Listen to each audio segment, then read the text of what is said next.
की चिंता और सताने लगी थी, क्योंकि आयुष अखाड़ा तकनीक बहुत ही खतरनाक तकनीक थी और उसे करने वाला कोई मामूली तांत्रिक या पंडित नहीं हो सकता। जब ध्रुव ने अपने दादाजी को इस तरह परेशान देखा तो उसने अपने दादाजी से पूछा, क्या हुआ दादू, कोई परेशानी है क्या? अच्युत ने ममता से कहा, तुम बाहर जाओ ममता। ममता भी अच्युत के इशारे पर बाहर चली गई, पर ध्रुव समझ गया था कि अगर ममता को बाहर भेजा गया है इसका मतलब बात कुछ सीरियस है। अच्युत चारण ने अपने झोले से थोड़ी सी भभूत निकालकर ध्रुव के माथे पर लगाई और ध्रुव से कहा, अपनी आंखें बंद कर लो ध्रुव, और जब तक मैं ना कहूं अपनी आंखें नहीं खोलना, वरना मैं तुम्हें उस दुनिया से वापस नहीं ला पाऊंगा जहां मैं तुम्हें लेकर अब जा रहा हूं। ध्रुव ने चुपचाप अपनी आंखें बंद कर ली और अच्युत चारण ने एक मंत्र पढ़ा जिससे ध्रुव समय में पीछे चला गया, जब चौरंगा पर चोटिला वंश का राज था। चोटिला वंश का आखिरी राजा दुर्जन सिंह उस समय चौरंगा पर राज किया करता था और दुर्जन के सर पर अमर होने का भूत सवार था। दुर्जन को खुद को अमर बनाकर इस गुमान में जीना था कि वो अब सब पर राज करेगा। इसी के चलते एक दिन दुर्जन ने किले में साधु गोचन को बुलाया जो चक्र दिया जलाना चाहते थे।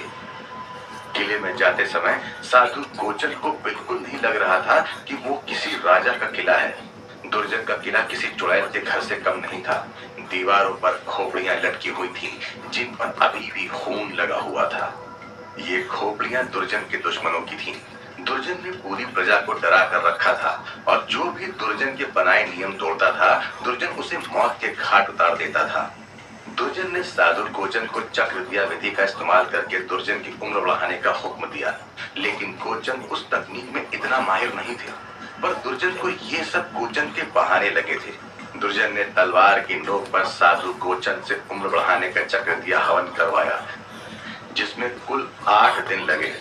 7 दिन तक तो सब कुछ ठीक से हुआ, लेकिन 8वें दिन अचानक शांत पड़े महल में गड़गड़ाहट की आवाज आई। हवन की अग्नि अचानक से बुझ गई और एक एक करके दीवार पर लगी दुर्जन के दुश्मनों की खोपड़ी से खून बहने लगा। वो खोपड़ियां गिरकर दुर्जन की तरफ इतनी तेजी से आई जिससे कि दुर्जन के सिपाही भी डर गए। किले में चीखें सुनाई देने लगी, लेकिन ये चीखें इंसानों की नहीं थीं। ये चीखें उन बुरी आत्माओं की थीं जो गलती से साधु गोचन ने बुला ली थीं।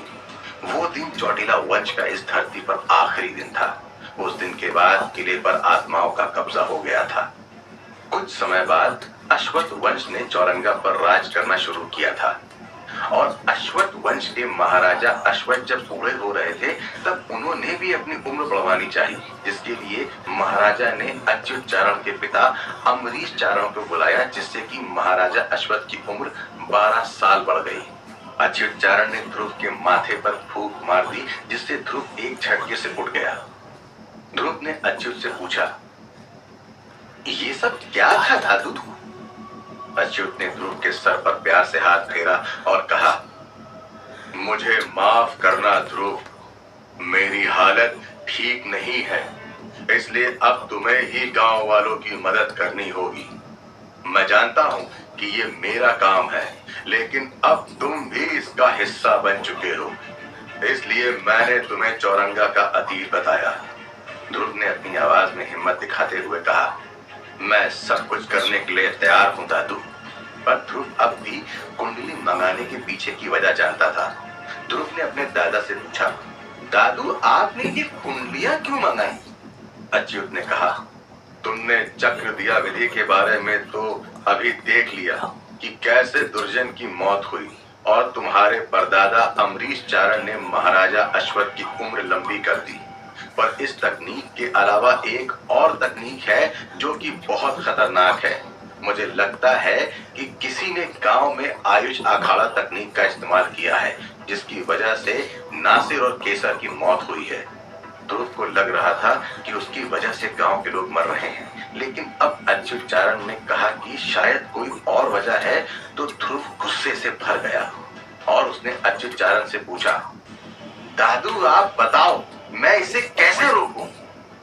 अच्युत ने ध्रुव से कहा, तुम्हें इसे रोकने की जरूरत नहीं है, मेरे पास तुम्हारे लिए दूसरा काम है।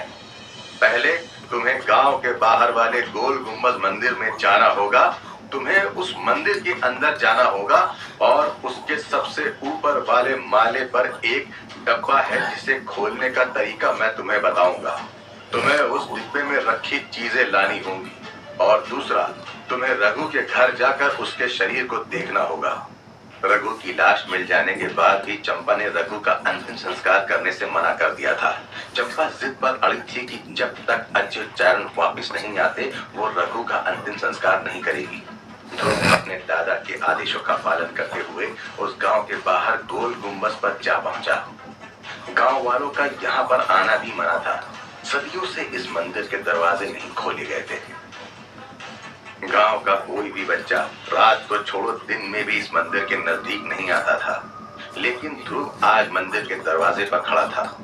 अच्युत ने ध्रुव को बताया था कि मंदिर के दरवाजे पर लगे ताले को किसी मंत्र से बंद किया गया है और उसके अलावा ताले की इकलौती चाबी को यम तालाब में फेंक दिया गया था।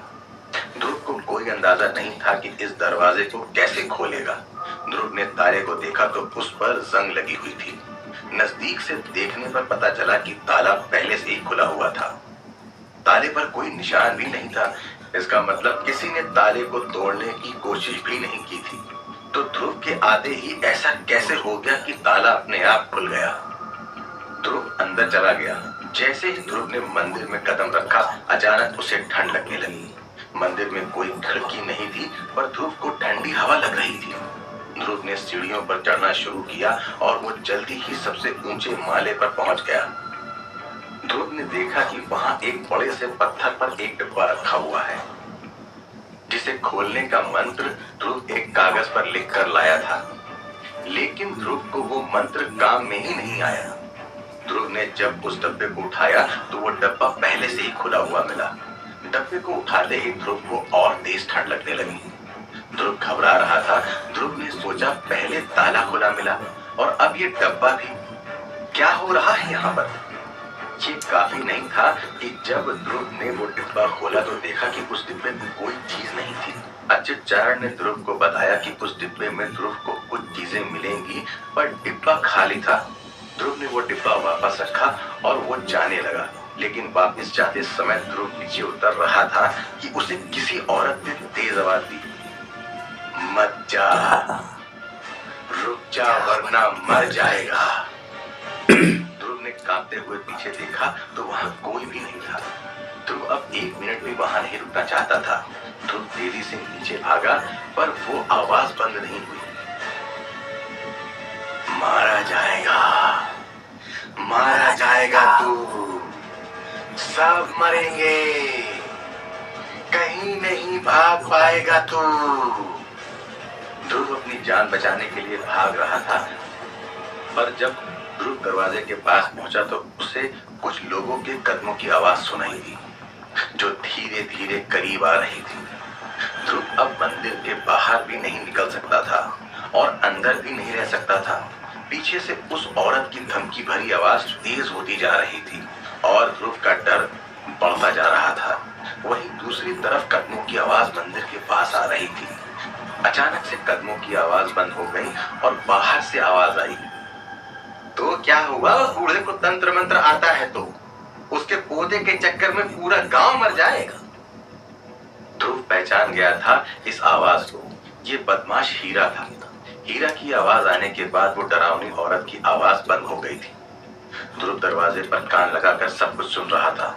हीरा ने कहा, मैंने आसपास के गांव में पता किया है। एक सिद्ध बाबा मिले हैं, बाबा नीलांबर। उनको बुलाने के बारे में सोच रहा हूं मैं। वही आकर एक बार गांव की हालत देखेंगे और अगर ये सब उस ध्रुव की वजह से हुआ है तो मैं उसे जिंदा नहीं छोड़ूंगा। उसका वो बुढ़ा दादा कुछ नहीं कर पाएगा फिर। ध्रुव का खून खौल रहा था हीरा की बात सुनकर, लेकिन बाहर जा भी नहीं सकता था। ध्रुव ने हीरा के दूर जाने का इंतजार किया और मौका देखकर ध्रुव वहां से निकल गया और सीधे रघु के घर की तरफ चला गया। ध्रुव रघु के घर पहुंचा। रघु के घर से रोने की आवाजें आ रही थी। लोगों का आना जाना चालू था। जब ध्रुव अंदर गया तो ध्रुव ने देखा कि वहां आंगन में रघु की लाश रखी हुई थी। रघु की लाश के पास चंपा सदमे में बैठी हुई थी। उसके पास ही एक टेबल पर रघु की तस्वीर थी जिस पर माला चढ़ी हुई थी। जैसे ही ध्रुव अंदर गया तो चंपा ने ध्रुव को देख लिया।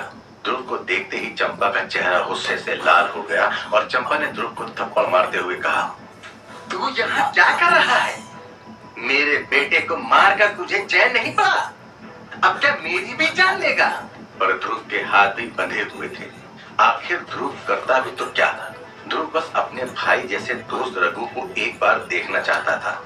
ध्रुव ने चंपा से कहा, मौसी, मैं रघु को देखना चाहता हूँ, एक बार देखने दो ना।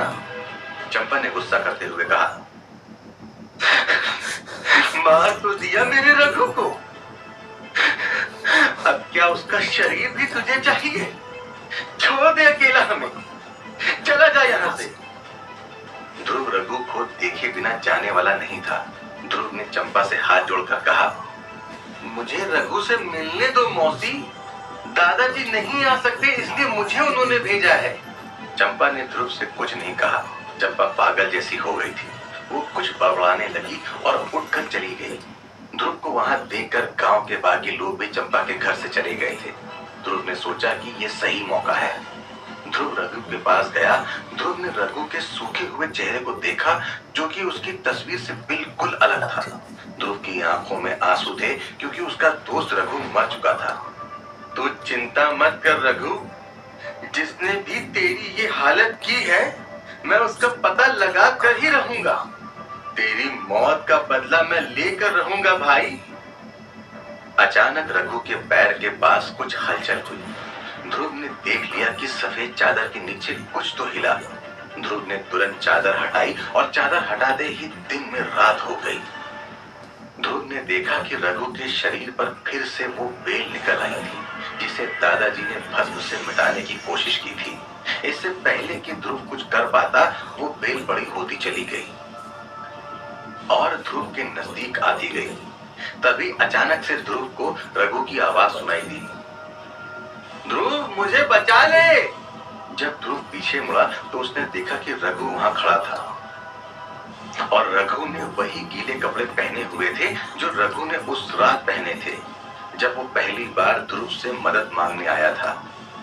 रघु ध्रुव से मदद की भीख मांग रहा था और वहीं दूसरी ओर ध्रुव अपने आप को उन बेलों से बचाने की कोशिश कर रहा था। ध्रुव ने भागने की कोशिश की लेकिन अब ध्रुव रघु के घर से अचानक पुरानी हवेली में पहुंच चुका था। चारों ओर से वो काली बेल ध्रुव की तरफ बढ़ रही थी और पीछे से रघु की आवाज आ रही थी, मेरे पीछे आ ध्रुव, मुझे बचा ले ध्रुव। ध्रुव ने चिल्लाने की कोशिश की पर बेल ने ध्रुव का चेहरा जकड़ लिया था। ध्रुव एकदम घुटा जा रहा था और आंखें भूल रही थी कि अगले ही पल ध्रुव के सामने लाटें लिए डायन सामने आ गई। डायन के हाथ में रघु की मुंडी थी पर पीछे से रघु अब भी मदद के लिए पुकार रहा था। क्या हो रहा था ध्रुव के साथ? क्या रघु जिंदा था या फिर सच में मर चुका था? अब कैसे बचेगा ध्रुव? जानने के लिए सुनते रहिए